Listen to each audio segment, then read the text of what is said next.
We've spent $8 trillion on the Iraq war and its aftermath, the wars in Syria, Yemen, Libya, Afghanistan, Pakistan.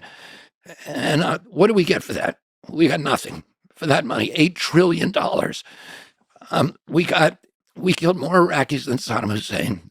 Iraq today is much worse off than it was when Saddam was there. It's an incoherent, violent war between Shia and Sunni death squads.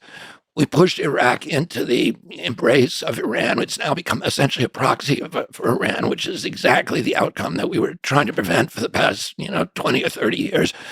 We created ISIS. We sent 2 million refugees into Europe, destabilizing all of the nations in Europe for generations. And we're now seeing these riots in France, and that's a direct result from the Syrian war that we created and our creation of ISIS. Brexit is another, result of that. So we, for $8 trillion, we wrecked the world. And during that same period that we spent $8.1 trillion, bombing bridges, ports, schools, hospitals, etc. The Chinese spent $8.1 trillion building schools, ports, hospitals, bridges, and universities.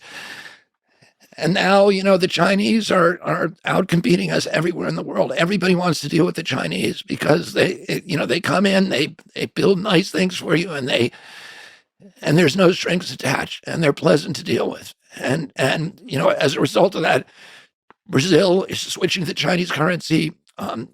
Argentina is switching. Saudi Arabia, our greatest partner, we put trillions of dollars into protecting our oil pipelines there, and now they're saying, we don't care what the United States think. That's what Mohammed bin Salman said.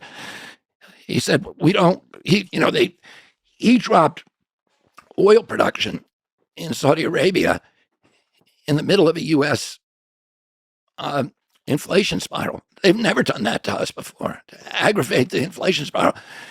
And 2 weeks later, and then they signed a deal, a unilateral peace deal with Iran, which has been the enemy that we've been telling them to be a bulwark against for 20 years.